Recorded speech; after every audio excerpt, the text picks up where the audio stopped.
Eksistensi peranan Nini Mama dalam menjaga anak kemenakannya mulai luntur di beberapa tempat. Namun tidak demikian halnya dengan organisasi Nini Mama, Kerapatan Adat Nagari, Kan Indrapura, Kecamatan Pancung Soal, Kabupaten Pesisir Selatan, Provinsi Sumatera Barat.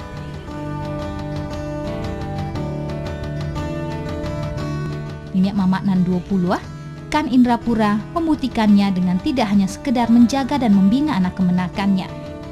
Bentuk perhatian lebih juga diwujudkan dengan memberikan kebahagiaan bagi mereka, khususnya anak-anak yang tidak lagi memiliki orang tua lengkap.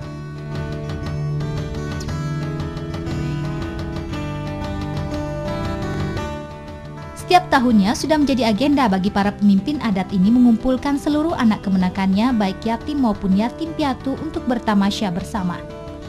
Mereka dibawa serta bersama keluarga lain yang masih lengkap, tanpa dibeda-bedakan dalam satu rombongan besar menuju objek wisata. Agenda tahun ini sedikit berbeda dengan tahun sebelumnya. Daerah yang akan dikunjungi lintas provinsi melalui perbatasan Sumatera Barat menuju Provinsi Bengkulu, tepatnya Kabupaten Mukomuko.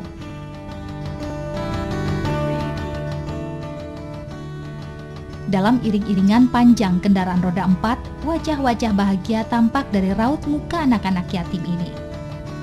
Untuk beberapa saat, kebahagiaan layaknya memiliki orang tua lengkap bisa mereka rasakan bersama masyarakat dan Nini Mama tentunya.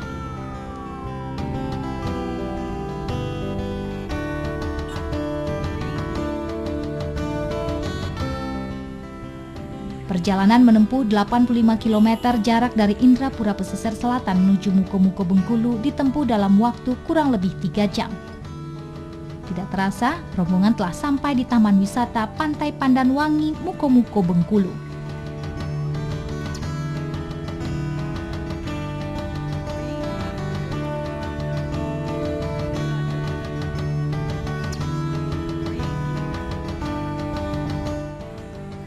Di sini, anak-anak dibiarkan menikmati keindahan pantai melepas lelah perjalanan. Sebagian lainnya lebih memilih mengisi perut dengan hidangan yang sudah disiapkan panitia.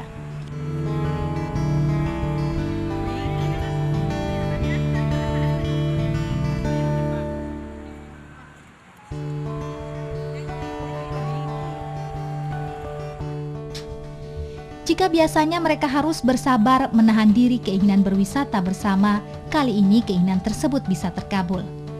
Anak-anak ini bahkan diberi santunan yang diserahkan masing-masing oleh Nini Mama nan 20, camat, wakil rakyat, serta tokoh masyarakat lainnya.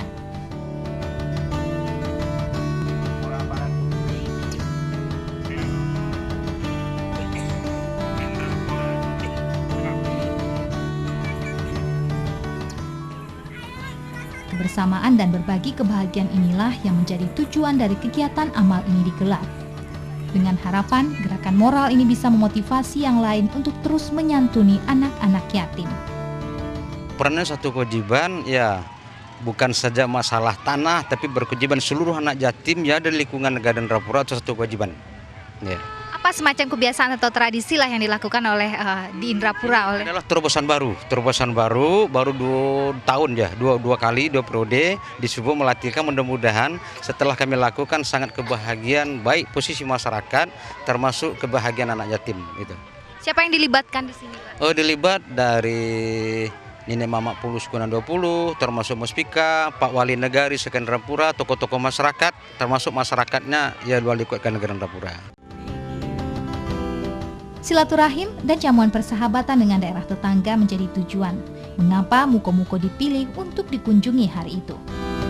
Kita berharap apa yang telah kita lakukan ini menjadi semacam himbauan ya kepada para masyarakat lain yang punya kemampuan lebih memperhatikan pada anak yatim piatu ini. Dia adalah orang susah yang selama ini wisata-wisata semacam ini kan biasanya dilaksanakan bagi anak-anak yang mampu, orang tua yang mampu. Nah, sekarang kita coba untuk memberikan semacam partisipasi kepada mereka, kita beri dia makan bersama, kita ajak dia jalan-jalan. Ini kan sebuah menggugah ya, supaya pikiran mereka itu lebih berkembang gitu, lebih bisa menyesuaikan keadaan. Mereka tidak hanya berada di lingkungan sendiri. Sambutan dari pemerintah Kabupaten Mukomuko Provinsi Bengkulu sendiri juga sangat positif. 200 lebih anak-anak yatim ini disambut hangat di kediamannya. Bupati Mukomuko Ihwan Yunus bahkan turun langsung mengambilkan anak-anak ini makan. Kerendahan hati sang pemimpin yang satu ini patut menjadi contoh bagi kebanyakan pemimpin zaman kini yang lebih menuntut dilayani ketimbang melayani rakyatnya. Saya kira di sini ini bukan rumah bupati, rumah rakyat.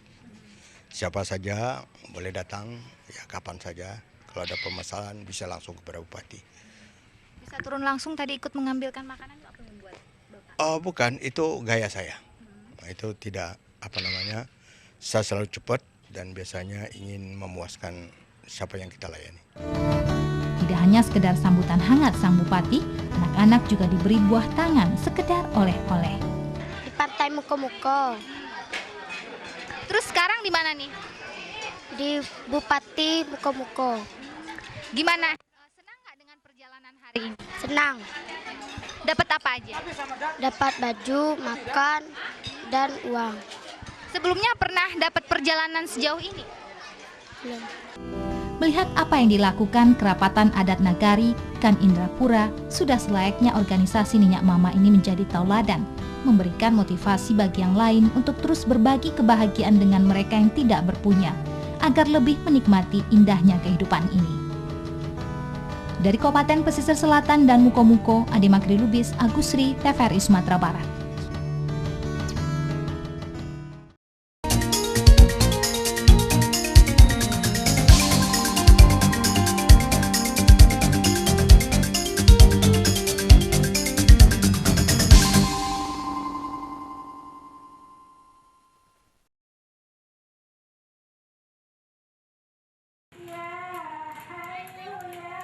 Moratorium pemekaran daerah yang diputuskan Menteri Dalam Negeri Gamawan Fauzi beberapa waktu lalu tidak menyurutkan niat masyarakat Indrapura sekitarnya untuk menjadi satu kabupaten pemekaran.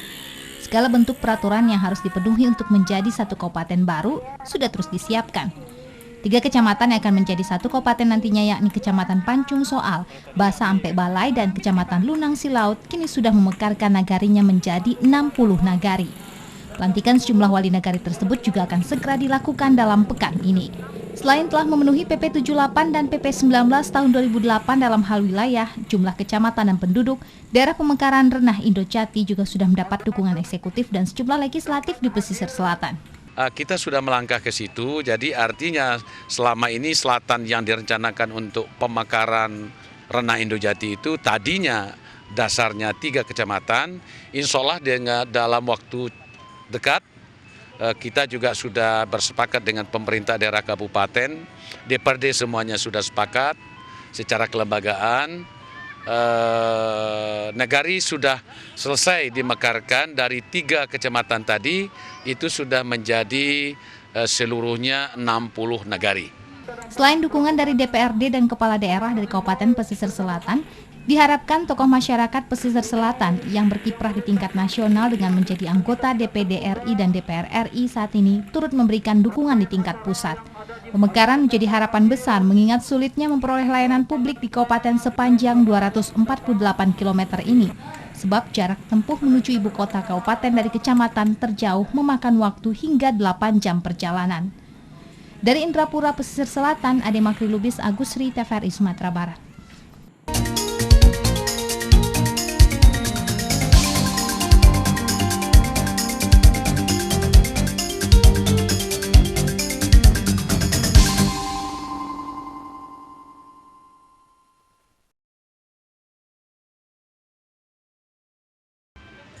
Assalamualaikum warahmatullahi wabarakatuh. Selamat sore pemirsa Berita Ranah Minang dimanapun Anda berada. Saat ini saya sudah bersama salah seorang anggota Komisi 1 DPRD Kabupaten Pesisir Selatan, Bapak Hadion Sarjana Hukum. Selamat sore Pak. Selamat sore Ade.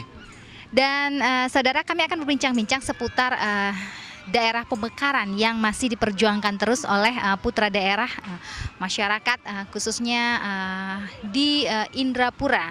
Baik, saya ingin bertanya terlebih dahulu perkembangan terakhir aspirasi masyarakat yang ada di Indrapura dan sekitarnya sendiri untuk harapan pemekaran itu, Pak Hadi. Jadi kita beranjak dari inspirasi.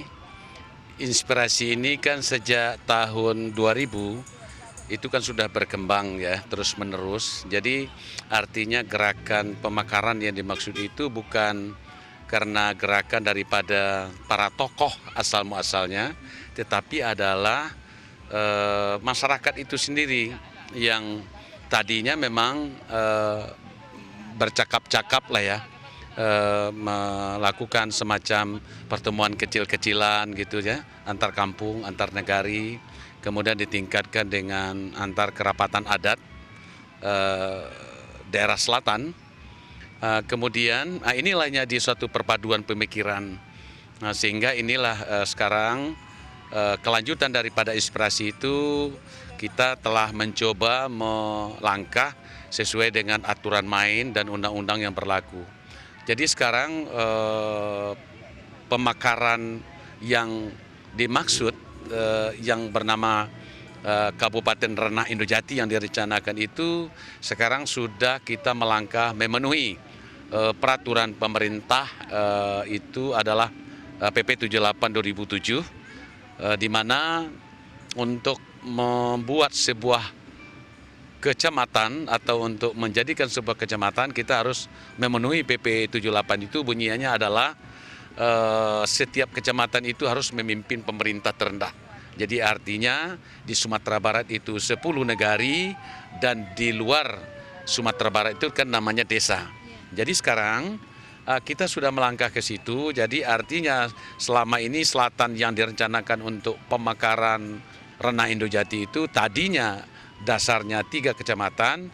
Insya Allah dalam waktu dekat kita juga sudah bersepakat dengan pemerintah daerah kabupaten, DPRD semuanya sudah sepakat secara kelembagaan. Negari sudah selesai dimekarkan dari 3 kecamatan tadi, itu sudah menjadi seluruhnya 60 negari. 60 negari berarti kalau 60 negari kita mekarkan, ya artinya sudah bisa kita membuat menjadi 6 kecamatan. Nantinya 6 kecamatan karena dari proses PP 78 itu sudah terpenuhi. Jadi sekarang kita tinggal memenuhi PP 19 tahun 2008 di mana setelah nanti pemekaran ini selesai, pemekaran sudah selesai, artinya wali negari terpilih itu sudah selesai, tinggal pelantikan saja lagi. Ya, semua kecamatan sudah memekarkan negarinya. Dari 3 kecamatan sudah menjadi 60 negari. Jadi sekarang kita memenuhi PP 19 2008 di mana setiap kabupaten itu setidaknya harus 5 kecamatan. Jadi kita sudah memenuhi syarat untuk itu. Dari 6 kecamatan berarti kita sudah lebih 1. Jadi artinya sudah tidak ada alasan lagi kita untuk memperlambat gitu pemekaran ini karena penduduk kita sangat besar, luar wilayah saja di 3 kecamatan dasar tadi sekarang direncanakan menjadi 6 kecamatan itu. Inilah nanti ada keputusan bupati ya. Sekarang kan baru 3 kecamatan kita yang induk itu kecamatan Pancung Soal, Basa Ampe Balai, sudah itu Lunang Selaut. Nah nanti sudah ada keputusan 3 lagi. Nanti insya Allah nanti kita akan sampaikan nanti bisa lebih akurat nanti. Tadi sempat terputus karena saya potong tadi karena mengingat kepada penduduknya juga sudah mencukupi ya Pak. Kalau penduduk sudah cukup ya, tidak bahkan lebih kalau kita pikirkan dari pemekaran daerah-daerah lain. Di Sumatera Barat itu kan baru yang belum dimekarkan kan Kabupaten Pesisir Selatan yang panjangnya. Kalau saya katakan selalu kabupaten terpanjang di Indonesia, 240 kilo lebih ya. Nah, jadi sudah pantas lah, sudah patut lah inspirasi ini kita dukung bersama-sama. Mulai dari tingkat kabupaten, provinsi, ya sampai pusat. Jadi kita berharap sekarang Menteri Dalam Negeri juga harus konsisten juga. Beliau dulu memekarkan Solo ya dengan mudah gitu ya. Begitu beliau dengan mudah memekarkan jadi gubernur ya. Sekarang jadi Menteri Dalam Negeri. Nah sekarang beliau diharapkan membantu kita agar aspirasi ini jangan ditunda-tunda ya, artinya jangan ada alasan-alasan lah, karena ini kan inspirasi, tidak ada kepentingan para tokoh ingin menjadi pejabat, bukan itu. Intinya adalah bagaimana kita memberikan pelayanan kepada masyarakat semudah mungkin. Adik bisa bayangkan dari Selaut ke kabupaten itu 8 jam loh dek. Nah kalau urusannya cuman harganya 200.000, kalau dia ke kabupaten itu bisa habis 1 juta lebih. Karena dia harus bermalam, dia harus membuang waktu yang cukup panjang. Lelah, capek, luar biasa. Jadi inspirasi ini kalau saya sekarang berharap untuk pemekaran ini Pak Gumawan Fauzi mohon bantuannya dengan sungguh-sungguh. Jangan lagi lah diabaikan gitu, ditunda ya. Pak Dion, ini kalau kita lihat kan mumpung tadi Bapak Mendagri kita itu dari daerah sini. Pendekatan sudah dilakukan sampai di mana dan apa tanggapan beliau hingga saat ini? Baik, jadi begini, sebetulnya Pak Gumawan Fauzi itu tahu betul daerah kita. Beliau itu pernah tidur dulu di Inkasi Raya itu di Kecamatan Pancung Soal.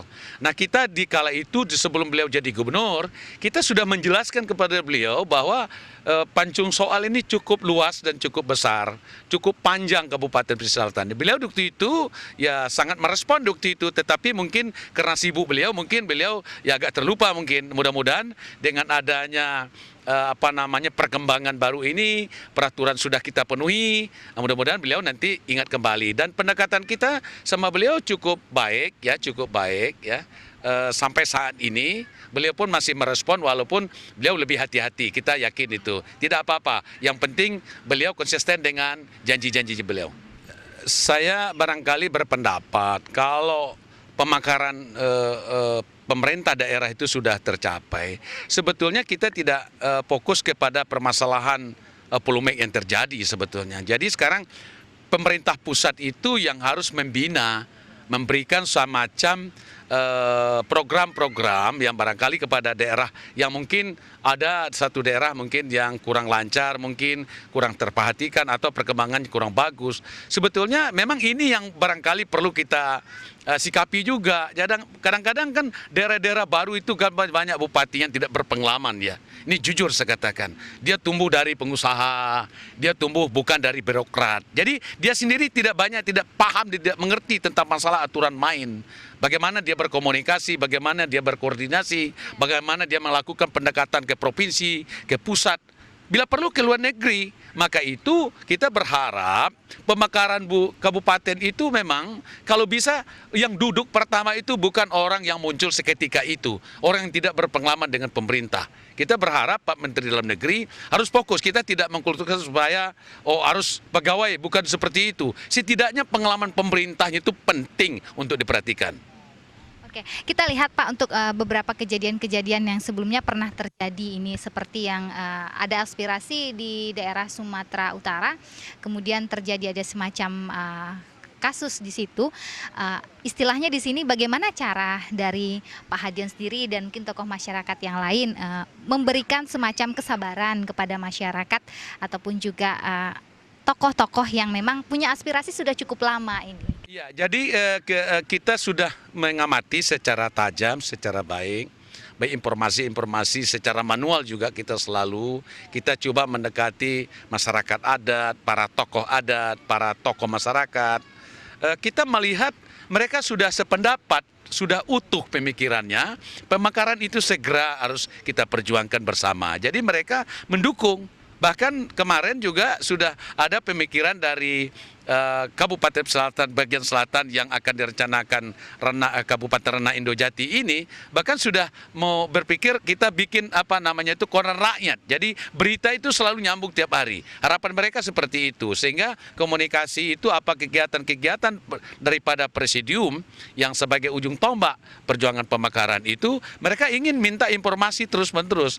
Bahkan mereka juga siap untuk beriuran, misalnya kalau misalnya untuk mendorong kemajuan itu, kalau misalnya perlu dana misalnya untuk memperlancar perjuangan Kabupaten Renah Indojati, para tokoh, para masyarakat juga siap untuk mendukung itu. Pak Adian yakin kalau kemudian bisa mengaplikasikan terwujud nantinya Renah Indojati ini bisa mampu menyetarakan atau bahkan menjadi yang terbaik juga untuk pedoman ataupun juga contoh bagi kabupaten pemekaran lainnya? Saya pikir begini ya, katakanlah ya namanya kabupaten baru, kita belum bisa memberikan suatu gambaran ya. Tetapi telah menjadikan sebuah perenungan, setidaknya kabupaten baru ini kalaupun tidak menjadi nomor 1 di Sumatera Barat, setidaknya bisa setara dengan yang sudah ada sekarang. Tapi yakinlah bahwa setidaknya ekonomi masyarakat kita yakin dan percaya lebih baik dari kabupaten-kabupaten lain ya. Karena apa? Memang kita sudah sumber ekonomi itu sudah menunggu ya, karena hampir 60% penduduk di bagian selatan ini dari 3 kecamatan sekarang yang sudah menjadi 60 negari itu sekarang udah 60% ya sudah punya kebun.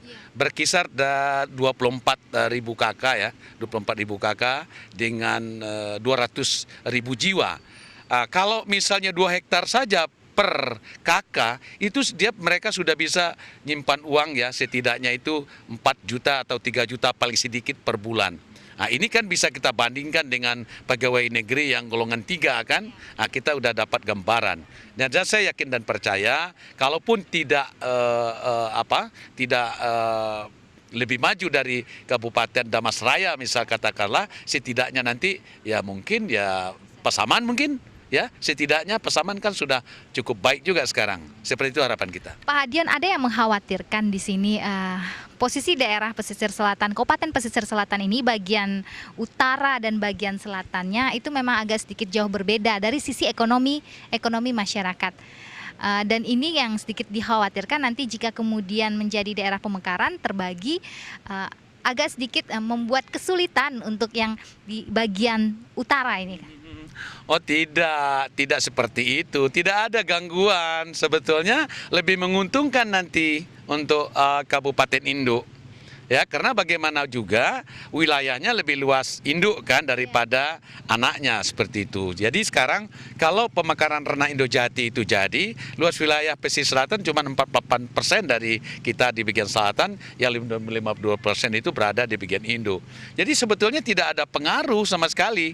Sebab persoalannya tidak ada, artinya katakanlah PAD yang signifikan ya, yang berpengaruh ya secara nasional di selatan ini untuk mempengaruhi pendapatan daerah di Kabupaten Induk, tidak ada masalah. Justru menguntungkan Kabupaten Induk. Yang paling penting sekarang bagaimana Kabupaten Induk itu mendorong secara konsisten untuk Kabupaten Renah Indojati. Dan sekarang sudah mulai ada dorongan. Kita berharap seperti itu ya. Kita jangan sampai nanti ada oknum-oknum yang mempolitisir ya. Seolah-olah nanti dia merasa rugi. Sebetulnya tidak rugi. Kalau berpikir secara jernih, secara baik tidak. Tetapi kalau berpikir tentang masalah jabatan, masalah kepentingan lain, itu tentu iya ya. Tapi yakinlah kita berharap kepada para tokoh pesisir juga harus mendorong juga ya. Kita kan sekarang untuk membuat sebuah kabupaten kan tidak cukup hanya perjuangan Pak Hadion ya. Kita berharap juga kepada tokoh nasional kita seperti Ali Mansuri misalnya, kemudian Bapak dari Rizal Basir, Bapak Major Jenderal Darmansa, Bapak Is Anwar, Datuk Rajo Perak. Ya, khusus kepada Bupati juga harus konsisten. Nah, beliau juga harus mengadakan lobby-lobby lah supaya pemekaran ini bisa tercapai dengan baik untuk kesejahteraan rakyat.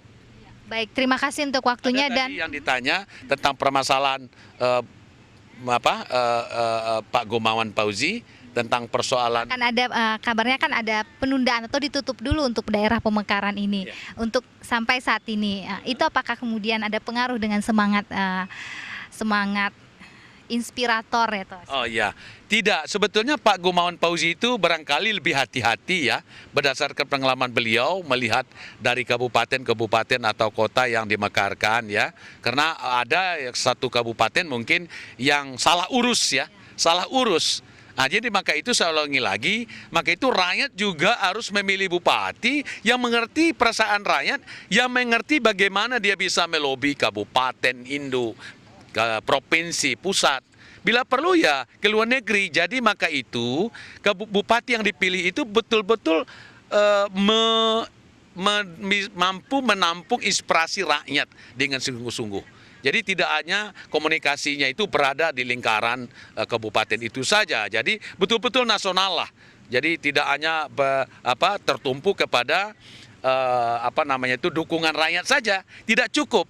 Karena perkembangan sebuah kabupaten tidak cukup hanya didukung rakyat, tapi didukung oleh kekuatan-kekuatan pemerintah provinsi dan pemerintah pusat, dan termasuk para tokoh-tokoh nasional tadi. Dan saudara, demikian dialog saya bersama anggota Komisi 1 DPRD Kabupaten Pesisir Selatan yang juga tokoh masyarakat di Indrapura tentunya yang sangat mendukung sekali aspirasi masyarakat untuk pemekaran Kabupaten baru di Renah Indojati. Dan saudara, kini kita kembali ke studio.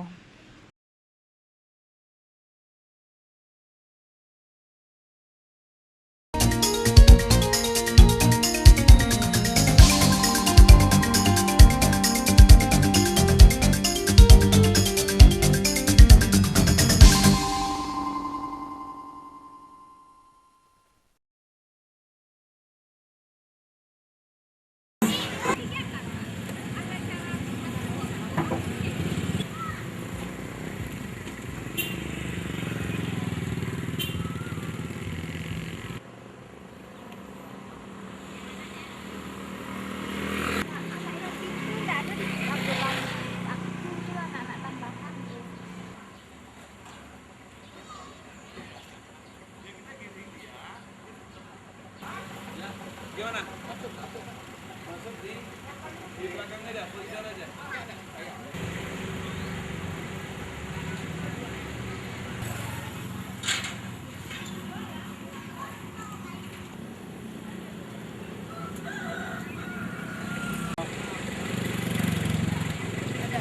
Supir kayak BM mah. Lain lah. Pak. 1, 2, 3. Ayo.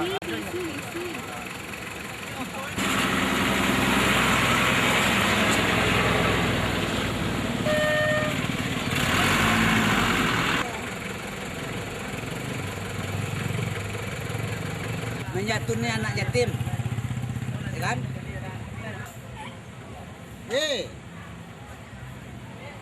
Ot.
itu baru.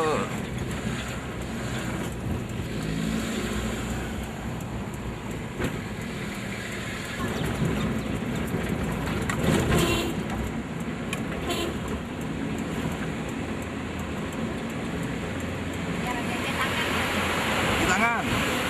Sampein tangan. Oh.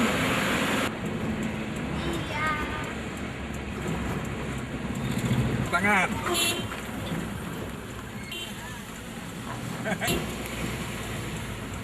Iyo, angin badan.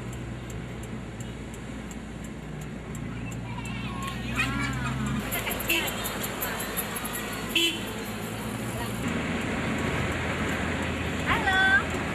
Iya, dia lagi sana.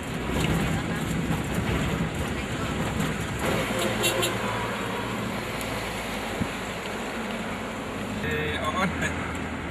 Nampak ada tadi namanya apa tuh? Nah, kalau mak dalam tikungan terus.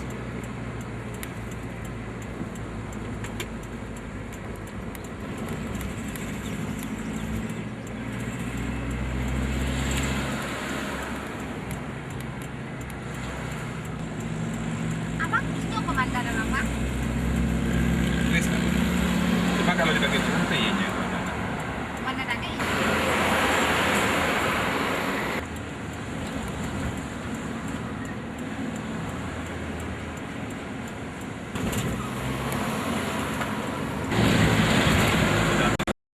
Kalau tuh kadang lagi. Tetangga lo kerja spionnya.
Hadion, Pak. Ya. Ya, itu ya datang rumah. Iya. Itu Kota Dewan kau dah. Oh. Ya. Ibu Kota Dewan kau dari Presiden Kota. Oh. Nak pagi bos.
Ya, pertama adalah merupakan gerakan moral ya dari Kerapatan Adat Negari, di mana ini sudah diprogramkan cukup lama dan ini adalah yang kedua kali. Jadi gerakan moral ini menyentuh anak yatim ini kita didukung oleh pertama adalah Lembaga Kerapatan Adat yang dipimpin oleh Bapak Salmin Rangkayo Raja Melayu, kemudian juga didukung oleh Muspika, Pak Camat, Pak Kapolsek, Pak Koramil, kemudian didukung lagi oleh para tokoh masyarakat ya, cerdik pandainya, alim ulamanya, kemudian seterusnya kepada dukungan itu dari seluruh wali negari, sebanyak 20 wali negari di Kecamatan Pancuk Soal itu mendukung acara ini kepada Kerapatan Adat yang memprogramkan. Kemudian juga secara khusus ya, secara umum itu didukung oleh masyarakat adat di bawah Payung Panji nenek mama yang 20. Jadi nenek mama yang 20 itu mempunyai anak kepenakan lebih kurang 50.000, 8.000 kakak lebih kurang. Nah inilah yang mendorong ini, yang memberikan partisipasi sehingga acara ini terlaksana dengan baik. Semua elemen masyarakat mendukung sepenuhnya. Apa kira-kira yang diharapkan setelah ikut berwisata dengan anak-anak? Kita berharap apa yang telah kita lakukan ini menjadi semacam himbauan ya kepada para masyarakat lain yang punya kemampuan lebih memperhatikan pada anak yatim piatu ini. Dia adalah orang susah yang selama ini wisata-wisata semacam ini kan biasanya dilaksanakan bagi anak-anak yang mampu, orang tua yang mampu. Nah sekarang kita coba untuk memberikan semacam partisipasi kepada mereka, kita beri dia makan bersama, kita ajak dia jalan-jalan. Ini kan sebuah menggugah ya, supaya pikiran mereka itu lebih berkembang gitu, lebih bisa menyesuaikan keadaan. Mereka tidak hanya berada di lingkungan sendiri, di kampung sendiri, tapi juga dia melihat bagaimana orang-orang lain bisa berjalan-jalan, berwisata, menghibur diri di kala libur. Nah, sekarang mereka tidak punya kemampuan, nah kita bersama-sama supaya mereka bisa untuk merasakan hal itu. Kenapa memilihnya ke Muko-Muko nih Pak? Ya kita pilih ke Muko-Muko, pertama ini kan tetangga kita. Tetangga kita ini kan perlu juga pendekatan secara baik ya. Karena bagaimanapun juga nanti jika pemekaran daerah Renah Indojati itu tercapai, tentu kita tidak bisa mengabaikan tetangga. Karena termasuk batas daerah, termasuk wilayah, itu kan harus ada persetujuan dari para tetangga-tetangga kita, sehingga nanti tidak ada lagi kita saling curiga, saling misalnya kontradiktif pendapat dengan tetangga-tetangga kita. Apapun yang kita lakukan nanti dapat berjalan dengan harmonis, itu harapan kita.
Menjadi anak-anak yang berprestasi, menjadi harapan bangsa dan negara, dan salah satu putra-putra yang akan menyambut estafet kepemimpinan daripada negara kita yang tercinta ini. Ibadah bagi kita semua, dan insya Allah walaupun nanti sebagai ketua kita harapkan nanti agak supaya. Dan lanjutkan serahkan kepada anak yatim. Langsung ke anak yatimnya.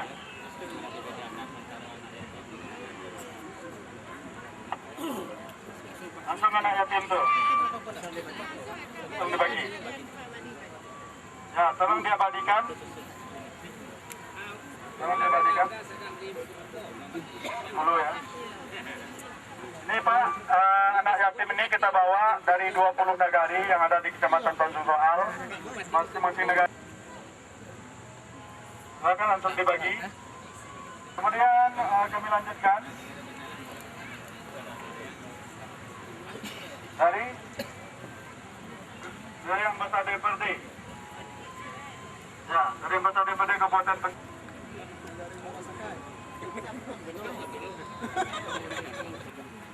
Persilakan.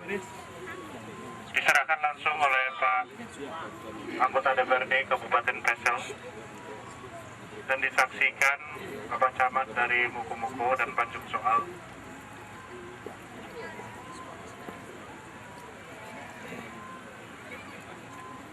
Selanjutnya siap Nagari Indrapura Barat. Kemudian Indrapura Tengah.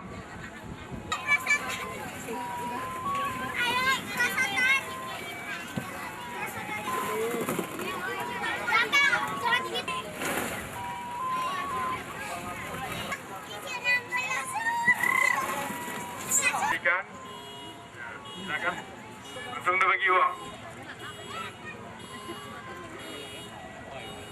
Kemudian dilanjutkan langsung dibagi uang. Nagari Teluk Kualo Indrapura. Siap-siap. Kami persilakan Bu. Serahkan kepada walinya. Ya.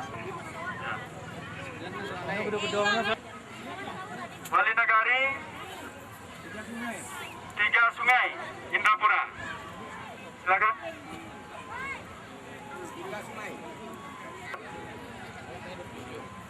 Langsung serahkan kepada walinya dan wali menyerahkan kepada anak yatimnya. Lanjut. Ya.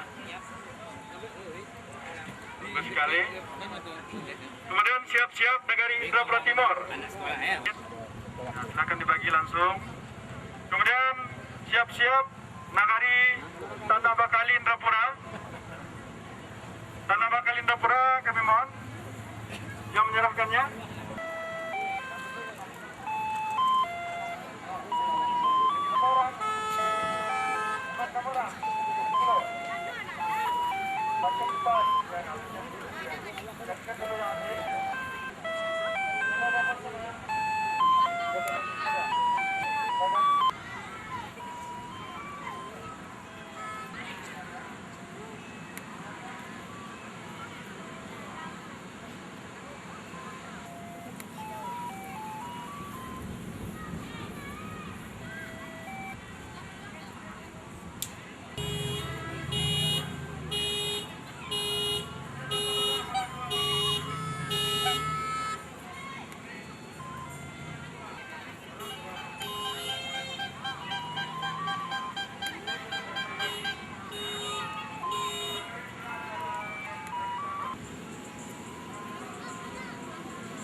Gitu. Yang peran pertama adalah dari Lembaga Kerapatan Adat Nenek Mama Pengurus Kunan 20, yaitu merupakan adat, termasuk dengan anggotakan. Seperti apa peran mereka dalam? Ya, perannya satu kewajiban, ya bukan saja masalah tanah, tapi berkewajiban seluruh anak yatim ya dari lingkungan negara dan Indrapura itu satu kewajiban. Ya. Apa semacam kebiasaan atau tradisi lah yang dilakukan oleh di Indrapura oleh? Adalah terobosan baru baru 2 tahun ya, dua kali 2 periode disebut melatihkan, mudah-mudahan setelah kami lakukan sangat kebahagiaan baik posisi masyarakat termasuk kebahagiaan anak yatim itu. Siapa yang dilibatkan di sini, Pak? Oh, dilibat dari Nenek Mamak Pulus Kunan 20, termasuk Muspika, Pak Wali Negari Sekendrapura, tokoh-tokoh masyarakat, termasuk masyarakatnya ya Wali Kota Sekendrapura. Pesan-pesan yang disampaikan untuk apa itu Nenek Mamak anak kemenakan? Oh, pesan-pesan berikutnya gini. Nah, untuk ke depan kami berharap seluruh masyarakat katakanlah yang menampakkan Kendrapura, juga mungkin masyarakat kami tetangga, dengan adanya kami sebagai terobosannya ini, mudah-mudahan nanti bisa peningkatan di daerah lain gitu. Sejauh mana efeknya Pak bisa memberikan apa kebahagiaan kepada? Nah, kebahagiaan setelah kami lakukan pemberian makan, pemberian amplop, Gembira Ria. Jadi Gembira Ria itu tertarik kepada pemimpin kami Kendrapura. Ya. Dan apa mungkin Jadi jumlah penduduk kita lebih kurang 40.000, dengan jumlah kakak ada sekitar 15.000. Ya, posisi di Kecamatan Panjangsoal itu sekarang 20 nagari. 12 nagari pemekaran yang pada saat ini sudah dilaksanakan proses pemilihan walinya. Insya Allah pada bulan Desember ini kita akan melaksanakan proses pelantikan. Yang nantinya Kecamatan Panjangsoal ini akan kita jadikan suatu pemekaran kecamatan menjadi 2 kecamatan, yaitunya Kecamatan Airpura dan Kecamatan Panjangsoal. Kenapa dimekarkan? Ya, karena ini merupakan suatu kebutuhan bagi masyarakat kita, di mana masyarakat kita itu berkeinginan untuk melanjutkan program pembangunannya melalui proses pemekaran nagari. Jadi di samping itu, sistem pemekaran ini itu adalah untuk mempermudah, karena masyarakat kita sangat jauh sekali untuk mengurus proses administrasinya ke kantor camat.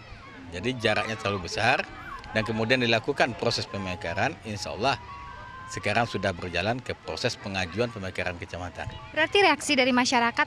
Iya, memang proses pemekaran itu harus tumbuh dari bawah. Setelah tumbuh dari bawah, baru kita memandu bagaimana proses ini bisa kita lanjutkan ke tingkat kabupaten. Kemudian bagaimana reaksi kabupaten? Kabupaten sangat respon sekali dan menginginkan proses pemekaran ini. Jadi tidak ada hambatan, cuma tergantung kepada masyarakat mau atau tidaknya. Insya Allah masyarakat Kecamatan Panjangsoal itu sangat tinggi keinginannya untuk dilakukan pemekaran kecamatan. Angka kemiskinan itu Ya, angka kemiskinan kita tidak terlalu tinggi, ya, itu sekitar 15% angka kemiskinan. Ada penurunan setiap tahun? Ya, ada penurunan setiap tahunnya, tetapi penurunannya tidak terlalu tinggi. Minimal ada. Sektor yang paling peningkatan ekonomi itu masyarakat kita, di samping dia berusaha sebagai kebun sawit, dia juga berusaha di bidang ekonomi beras dan jagung. Jadi di samping di sana yang proses yang lebih tinggi itu adalah buah sawit, karena di sana ada satu buah PT, yaitunya PT Inka. Assalamualaikum warahmatullahi wabarakatuh. Selamat sore pemirsa Berita Ranah Minang di mana.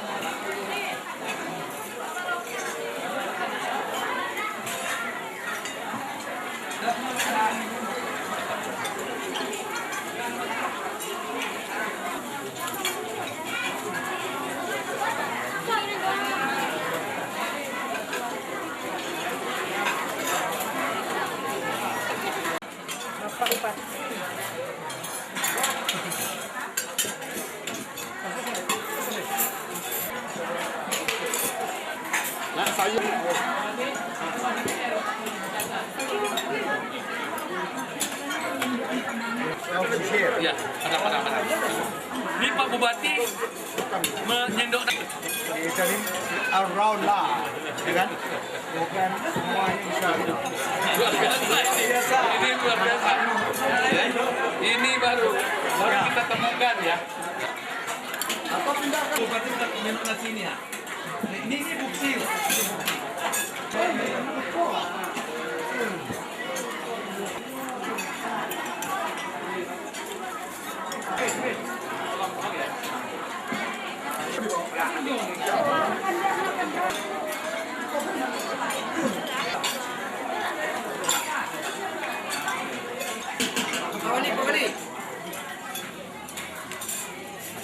Tanjung Kapas.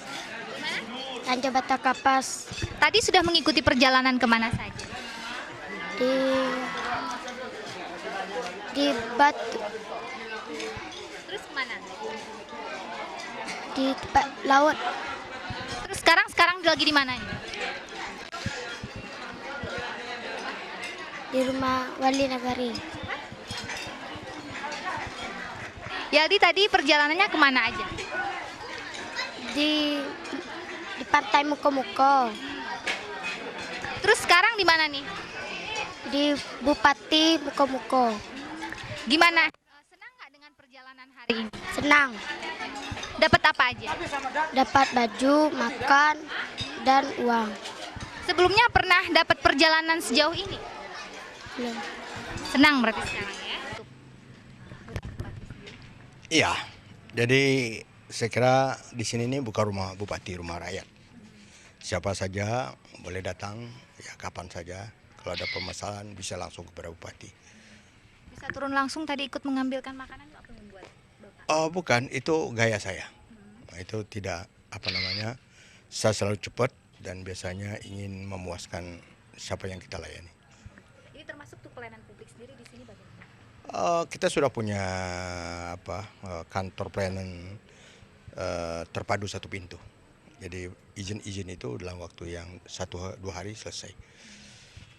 Untuk sektor perkebunan sawit sendiri seberapa besar pengaruhnya atau untuk terhadap PAD kita di sini? PAD tidak ada, tapi untuk masyarakat bagus sekali. Karena pada umumnya masyarakat sebagian besar punya kebun sawit, sehingga tingkat kemakmurannya cepat berkembang. Sehingga kami melihat kalau di desa-desa itu sudah banyak rumah-rumah yang bagus dan sebagainya. Satu ukuran bahwa ekonomi masyarakat itu membaik. Maksudnya tidak ada PAD, mohon dijelaskan. Tidak, karena apa? Kita tidak boleh memungut apa-apa dari sawit, kecuali PBB-nya itu sudah diatur oleh pusat. Jadi kami tidak bisa mengadakan pungutan lain kecuali yang sudah ditetapkan oleh pemerintah pusat.